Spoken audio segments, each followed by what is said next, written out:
quando você vê. E vou dizer mais. Porque nós estamos nas páginas dos jornais. Os evangélicos são são a primeira página hoje dos jornais. Aí, o que taxam? Pegam esses evangélicos que são a vergonha do evangelho, porque o Hernando Dias Lopes diz que uns se envergonham do evangelho, outros são a vergonha do evangelho. E Paulo diz, eu não me envergonho do evangelho. Mas tem uns que são a vergonha do evangelho. São a escola. Aí os jornalistas, que não gostam dos crentes, obviamente, pegam esse extrato dos evangélicos e pega a parte, determina como todo, e todo mundo é igual a esse povo. Todo mundo pensa como a Universal, como a Internacional da Graça, pensa como essa teologia coach, todo mundo pensa nessas baboseiras aí que a gente ouve. E aí a gente, que não tem nada a ver com essa história, paga o pato. Quando não, e vou dizer mais, porque eu tô empolgado hoje, que esse assunto eu sabia que é da... Eles estão nervosos. Porque, outra coisa, cadê os homens de Deus que vão profetizar? Porque eu gosto do equilíbrio. Quando saiu do equilíbrio, a gente tem que começar a pensar duas vezes. Eu quero ver se vai ter profeta nesses últimos dias para profetizar, porque contra os políticos, contra os corruptos, porque nós estamos fazendo mais alianças políticas do que pregando o evangelho. Peraí, e a questão aqui não é nem Lula e Bolsonaro, não. A questão é, a igreja, ela é apartidária, ela é apolítica. A igreja não pode se misturar politicamente, ideologicamente, com a visão política. Porque senão daqui a pouco vamos acontecer o que aconteceu já na história da igreja, com a igreja de Constantino. O Estado entrou na igreja. Quando o Estado entra na igreja, a igreja deixa de pensar. A igreja começa a ser serva do Estado. Não, a igreja, ela é independente. Ela pensa por si só. Nós já temos aqui a fonte dos nossos pensamentos. Inclusive, Deus levantou profetas para profetizar contra os governantes. Lembra de João Batista? O que aconteceu com João Batista? Perdeu a cabeça. Será que nós vamos ter autoridade para pregar contra os políticos dessa geração? Ao invés de fazer alianças políticas? Porque nós temos que ter equilíbrio. Falta equilíbrio, falta profeta de Deus. É Charles Spurgeon que fala que quando nós não falamos politicamente correto, não entendemos o sentido da política, nós temos os políticos que temos, e quando nós não discutimos a religião, nós temos os religiosos que temos. Tem a política dentro da igreja, a Assembleia de Deus, ela tem a política dela. Sim. Mas a política em si, que trata de governantes, de presidentes, de prefeitos, de vereadores, de deputados federais, estaduais, senadores, eu tenho que ir lá votar? Eu sou cidadão, sou democrata, eu vivo na democracia. Um recorte aqui do que nós estamos falando, que isso é importante, nós estamos no período eleitoral. A igreja, porque assim, eu vi um vídeo que eu comentei com vocês antes de nós gravarmos, de um cara que ele não é cristão, não comunga da nossa fé, falando sobre a questão dos evangélicos, porque o voto evangélico nessas eleições, como na outra foi, é importante. E agora o pessoal... Porque tu sabe qual é a frase que disse o Bispo Macedo? Os cristãos não devem apenas discutir, mas principalmente devem procurar participar e colaborar no desenvolvimento para uma boa política nacional, sobretudo como projeto idealizado por Deus para o seu povo na construção de uma nação. Ele disse isso e ele botou isso em prática, especialmente numa obra dele chamada O Plano de Poder, Deus, os Cristãos e a Política. Deus, os cristãos e a política, num país laico, né, no qual ele quer esclarecer os cristãos aí que ele convence dos termos de política e na preparação para que um ponto de vista bíblico tome o poder no Brasil. Porque antes, né, o que se dizia era crente não se mete em política. Era um lema deles, era um lema no início dessas igrejas pentecostais. Crente aqui e a política lá. Até porque a política seria do diabo, de certa forma. Bom. O marco dessa transformação se deu na Assembleia Constituinte de 1988, no momento em que as lideranças dessa Assembleia de Deus estavam temendo que a nova Carta de 88 colocasse limites na liberdade religiosa dos evangélicos e aí estabelecesse a Igreja Católica como a religião oficial do Brasil. E aí que eles entraram na política. Em janeiro de 85, a Assembleia de Deus decidiu organizar uma convenção geral realizada em Anápolis. Só podia ser em Anápolis! Em Goiás.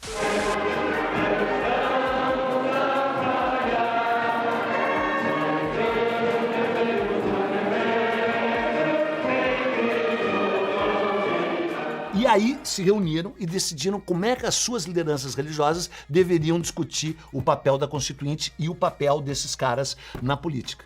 E um fato que realmente influenciou a entrada da Assembleia de Deus na política foi o lançamento de um livro, Irmão Vota em Irmão, num tal Jesué Silvestre, que fazia parte da Assembleia de Deus. E a obra serviu como uma espécie de convocação geral aos evangélicos, trombeta, ou então aquele berrante, sabe o berrante do Cabo da Ciolo?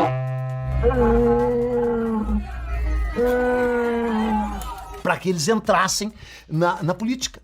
E a igreja do evangelho quadrangular, que só reúne quadrado, eles que se chamam quadrado, né?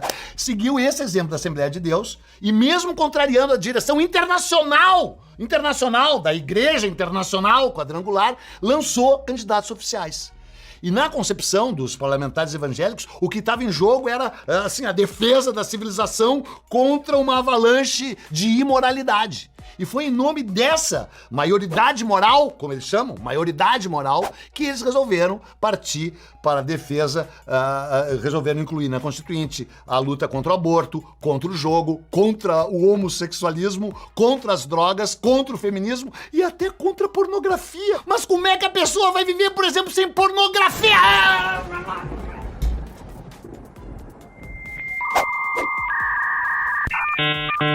E diziam que o número de divórcios, que a liberação de métodos de contracepção, tudo isso estava causando a ruína da sociedade. E que a falta de moral, de bons costumes da TV, do rádio, do cinema e de outros tipos de espetáculo estava corrompendo a sociedade.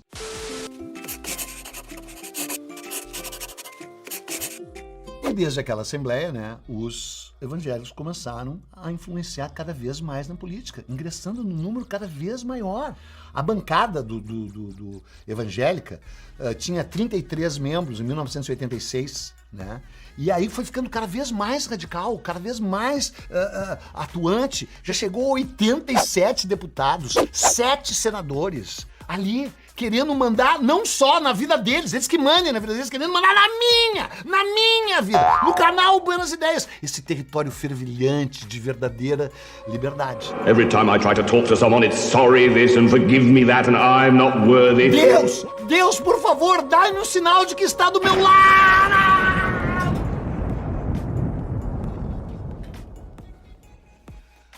Pô, Deus, mas assim tá difícil eu ficar do teu lado. Bom, e não restam dúvidas que o polarizador não sou eu, né? São esses evangélicos que acabaram polarizando não apenas o discurso cultural, mas o discurso político, né? E embora ainda não dê para jurar de pés juntos e mãos juntas, já dá para sacramentar que, evidentemente, houve uma relação direta e direita do aumento da bancada evangélica, principalmente pentecostal e neopentecostal, com o crescimento de um discurso de salvação nacional que acabou resultando na eleição de um falso Messias. E esse falso Messias acha que se Jesus voltasse para a Terra, teria arminha. Ele disse que Jesus ia andar armado. Então, não tem nenhuma surpresa o fato de que a bancada da Bíblia ande de mãos dadas com a bancada da bala, né? Então, ó Senhor, dai-me calma, dai-me equilíbrio. E por favor, cara, vê se sai desse teu berço esplêndido aí nas nuvens e antes que chova pedra aqui embaixo, vem resolver essa situação, que é no teu nome que eles estão fazendo tudo isso. E aí o que acontece? Os jornalistas estão fazendo vários recortes em cima disso, ponderando, pensando, confabulando, um monte de coisa em cima disso. Aí que ele é mais pro lado da história, mas ele é jornalista, a formação dele é jornalista, ele tem um canal no YouTube aqui, falando a respeito da questão dos evangelhos, dessa relação da política.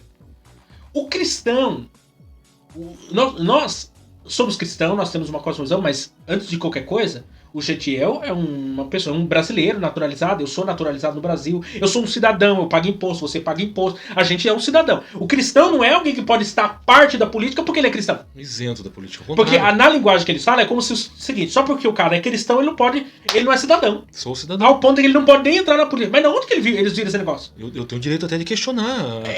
Nem que fora, é o quê? Eu sou um ET, eu não posso entrar na política, eu sou um ET.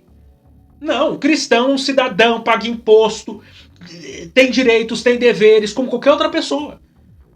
O cristão pode e deve entrar na política, a gente não tem problema com nada disso. A crítica que eu tenho sobre o assunto é quando a política vem pra cima do púlpito, a igreja adota um partido político, um político de estimação e começa a se corromper. Não, a igreja se posiciona politicamente, ela tem valores, tem princípios, mas ela não adota político A, nem partido A, B, C ou D. Não, a igreja tem posicionamentos independentes sobre o assunto. Você pega, a partir do momento que eu estou defendendo questões que vão contra a ética e contra a moral, e princípio moral e princípio ético eu encontro onde? No judaísmo e no cristianismo. Os direitos humanos aborto. É originado do cristianismo. E aí, o aborto? Eu fiz um trabalho na época da faculdade sobre o aborto. Miquel, é horrível. Horrível. Então, se eu apoio o aborto, eu estou ferindo a ética e a moral de quem? Do meu Deus. Se eu apoio questões relacionadas ao homossexualismo, ao lesbianismo, que ferem a moral do meu Deus, e se eu defendo o lado que defende essa questão, eu sou conivente com isso. Ah, mas é questão de política, ninguém discute. Por isso que nós temos essa mentalidade dentro da igreja de muitos que não têm a compreensão bíblica, que eu tenho que defender princípios bíblicos que são éticos e morais, e se o dia que tirar a ética e a moral do mundo, o mundo entra numa anarquia. Por isso que o diabo e os seus demônios e todos os seus adeptos odeiam o judaísmo e odeiam o cristianismo por causa disso. Porque ele é confrontativo. Hoje mesmo, eu falo hoje, dando uma olhada lá no Facebook, eu sigo a página do John Piper. O John Piper não é brasileiro, ele é americano. E lá apareceu várias fotos da situação brasileira. Inclusive, colocaram lá, é melhor um puteiro do que uma igreja. Olha a colocação, no portão de uma igreja. A foto de uma igreja, no fundo, colocaram no portão. É preferível um puteiro, não é uma palavra pejorativa, do que uma igreja. Deus, olha a palavra. Colocaram lá, Deus é um... Tem a ver com o animal. Sim. Inclusive eles usam a expressão pro camarada que é chifrado por outra... Que a mulher é casada, mas ele é chifrado. Ele é um... É isso aí. Então Deus é um... Deus é um... Isso aí. Olha onde chegou o ataque contra a igreja. Porque sabe que a igreja ela é a favor de princípios morais e princípios éticos. Aí vão levantar assim. Inclusive teve um camarada que ele já pregou nos Gideões. Não vou citar o nome. Ele está defendendo a esquerda. Nós somos a Assembleia de Deus. Aí o pastor da Assembleia de Deus, da nossa denominação, do nosso ministério, inclusive da CJDB, disse: esse camarada não representa a Assembleia de Deus. Por que ele está conivente agora com a esquerda? Porque convém? Porque ele está querendo um cargo lá dentro? Então eu estou negando a fé? Se eu tenho princípios, eu sou contra o aborto, eu sou contra a ideologia de gênero, eu sou contra a legalização da maconha. É fato que eu... Já que a gente entrou nesse assunto, vai destacar isso, antes eu vou comentar isso, vou comentar mais uma coisa, já me dá toque. Existe um problema no Brasil, que é comum em nas melhores famílias democráticas do mundo. O problema é que as pessoas pensam o seguinte: é impossível ser de direita sem ser pró-Bolsonaro. É possível sim ser de direita e não ser pró-Bolsonaro, ok? Porque tem gente que pensa assim, que eu só posso, se eu sou de direita, então eu tenho que ser, eu tenho que apoiar 100% de forma imexível em tudo que o Bolsonaro pensa. Isso é um equívoco. Não. Porque isso daí seria, na verdade, um suicídio de ideias, de pensamento. Você pode ser de direita, não gostar do Bolsonaro. Mas não quer dizer que você é um de direita que vai apoiar o Lula. Ok? Fique claro isso. Porque tem alguns que não conseguem dialogar, né, nesse sentido. Tem um livro que tá até ali, depois eu vou colocar na tela aqui para vocês. Admirável Mundo Novo, do Aldous Huxley. Não sei se assim se pronuncia. No final do livro, é uma narrativa, né, ficção científica, uma distopia. E tem aquele que, né, sempre tem aquele que é o diferentão, né, que descobre as coisas, as manobras ali. Ele descobre a bicicleta. Ele descobre a roda. E aí porque um contexto da história que é narrada, né, pensamento dominado, as pessoas são denominadas em castas, alfa, beta, gama, delta. Existe a predestinação social. Um foi feito para pensar, o outro foi feito para serviço. A história trabalha em cima disso, que na verdade é um livro que mostra a realidade do que é o comunismo. Aí no final, dentro dessa cultura lá que foi desenvolvida, esse que é chamado do Selvagem, ele fura essa bolha, né? Porque na verdade ele vem de fora. É um livro de ficção científica um pouco diferente, relacionado à distopia. Ele vem de fora e ele descobre que tem alguma coisa errada ali, é evidente. E ele chega até o diretor do negócio, o chefão lá, o presidente lá do negócio. E ele abre um compartimento lá e começa a colocar em cima da mesa os clássicos do pensamento ocidental. Inclusive, lá ele coloca o livro do Thomas de Kempis, né, Imitação de Cristo, e o Novo Testamento. Porque nessa cultura não existe livros, não existe pensamento. O pensamento é aquilo que se vende, é aquilo que o governo produz. O que eu falei, pronto. E a verdade é aquilo que eles dizem. Então, imagine uma cultura, que é o que pode acontecer com o nosso país, como acontece em outros. Imagina um país que não possa mais ter isso aqui, esse livro. Porque existem países que que é proibido terminantemente. Os países árabes, a Coreia do Norte, inclusive até bloqueado a China. Você não pode ter acesso. Exatamente. Aqui. Imagina um país que você não pode pensar como um cristão pensa. Então, essa é a realidade. Essa é a realidade. Então, assim, quando nós falamos de falsos profetas, o maior drama que nós temos vivido em relação a isso é a distorção realmente da verdade. Tem inclusive aí, um pastor, entre aspas, porque não é pastor coisa nenhuma, do Rio de Janeiro, foi eleito pelo PSOL. Dá pra ver que não é crente mesmo, né? Eleito pelo PSOL, não é crente nem aqui nem na China. Inclusive, ele tem uma oratória perfeita.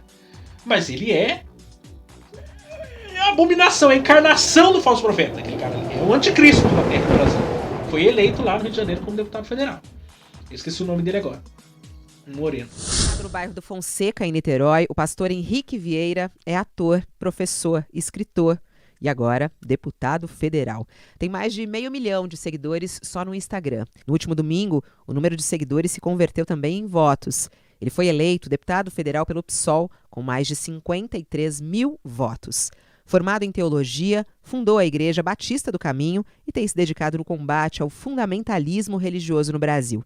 Mas a sua pregação vai muito além dos púlpitos da igreja. Em 2020, se vestiu de Jesus no desfile da Mangueira, atravessou a Sapucaí sentado num jumento. E é também uma presença constante nos shows de Emicida, depois que gravou também com o cantor uma das faixas do álbum, Amarelo.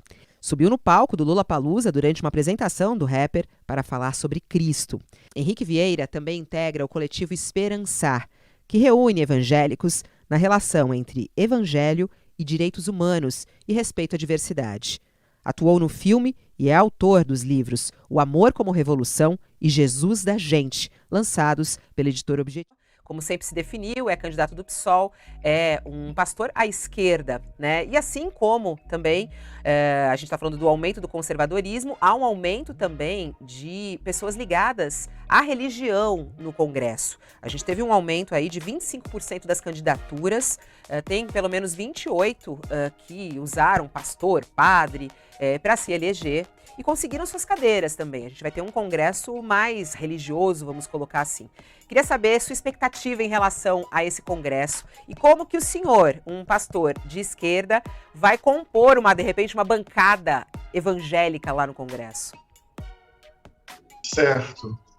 De fato, a gente está vivendo um momento muito desafiador, de muita disputa de narrativa e de futuro. Não dá para desconsiderar, em hipótese alguma, que a extrema-direita é uma força social consolidada no Brasil e parte disso se expressa na votação do atual presidente e na bancada que o seu partido vai ter no Congresso Nacional. Então não tem ingenuidade, não tem ilusão, tem uma direita extrema, na minha compreensão, com força social consolidada no Brasil. Portanto, não basta derrotar Bolsonaro dia 30, isso é fundamental, mas tem aí uma disputa para defender a democracia, os direitos humanos, a celebração da diversidade, enfim, é uma disputa do nosso tempo e ela vai se refletir também no Congresso Nacional. É também importante lembrar que tem um avanço de pautas progressistas. Não é detalhe a votação de Guilherme Boulos com mais de 1 milhão de votos em São Paulo. Não é detalhe a eleição aí da Érica Hilton, mulher trans, com uma votação muito expressiva.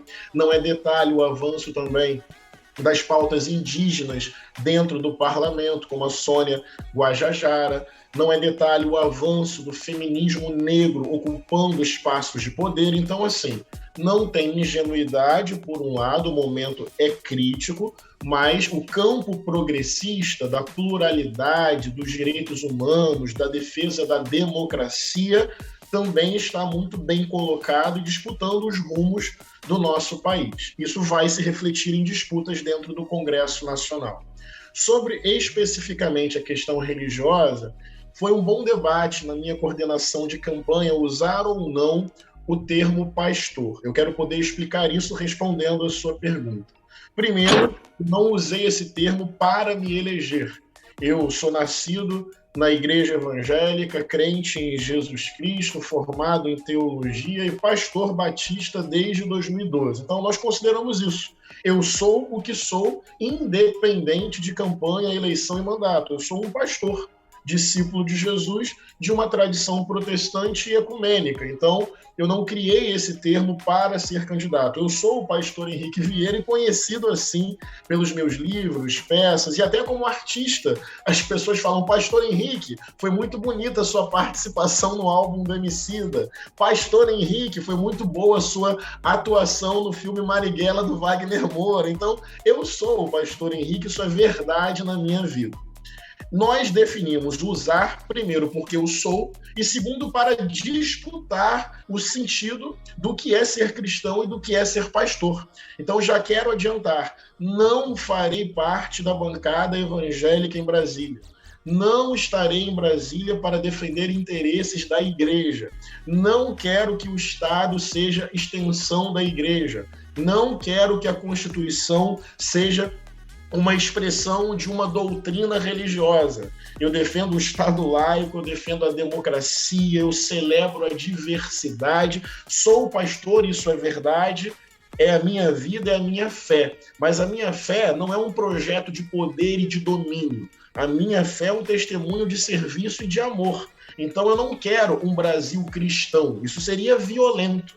Como é que eu vou pegar 200 milhões de pessoas e reduzi-las a uma expressão religiosa? Também ficaria muito constrangido e envergonhado de fazer com que alguém siga a minha fé por constrangimento ou pela força da lei. Isso é contrário à natureza mais profunda e amorosa de uma experiência de fé legítima. Fé não é para impor. Fé é para dar testemunho e no amor compartilhar. Então eu vou estar em Brasília ao lado de Boulos defendendo moradia. Eu vou estar em Brasília ao lado de Érica Hilton defendendo políticas de garantia de direitos para LGBTs. Eu vou estar em Brasília ao lado de Sônia Guajajara defendendo demarcação de terras indígenas. Eu vou estar em Brasília ao lado da bancada dos Sem Terra enfrentando a lógica do latifúndio defendendo reforma agrária. Eu sou pastor, isso é a minha vida. Mas em Brasília, a minha fé não é projeto de poder, é inspiração para servir ao povo, ao bem comum, cuidar da dignidade humana e enfrentar, inclusive, a própria bancada evangélica fundamentalista que usa o parlamento para uma fé violenta, venenosa, desamorosa e sem qualquer condição. E isso está acontecendo! Esses camaradas estão ocupando o púlpito das nossas igrejas. Estão pregando Jesus. Esse cara participou, pra você ter uma ideia, do desfile de uma escola de samba no Rio de Janeiro. Ele retratou Jesus no personagem. Fez filme do Marighella. Foi ator, porque ele é ator também, é óbvio, né? Ator do filme do Marighella, um cara que estuda a história um pouco desse cara aí no Brasil. É umas coisas assim que você fala assim, gente, como que um povo chegamos a esse ponto? Sim. De se associar com esse tipo de gente. Por praticar a iniquidade. Hoje mesmo, nós estamos gravando hoje, é dia 19 de... Dia 19 de outubro, né? Essa aula vai sair, não vai sair no dia 19. Hoje, um dos candidatos aí, à esquerda, né? Vocês sabem quem é, está desesperado por votos. Vamos agora à agenda dos presidenciáveis. Lula, candidato do PT, recebeu nesta quarta lideranças de igrejas evangélicas. Esse encontro encontro, que você já acompanha imagens, aconteceu em um hotel na capital paulista. Lula foi recebido com aplausos, músicas. Um pastor fez até uma oração na abertura desse encontro. Parlamentares evangélicas acompanharam também o candidato. Foi lida uma carta ao eleitorado evangélico. O documento contém uma indicação de caminhos para a futura parceria com evangélicos para o desenvolvimento de políticas sociais. A carta também desmente conteúdos falsos que afirmam que Lula fechará a igreja se for eleito. O candidato do PT também se posicionou pessoalmente contra o aborto, mas lembrou que temas como esse são decididos não pelo presidente, mas pelo Congresso Nacional. Buscado alianças entre os evangélicos. Que obviamente também não é os falsos profetas, é os loucos, porque só se for louco pra apoiar um cara desse. Você tem que negar Cristo, o evangelho, tem que negar tudo.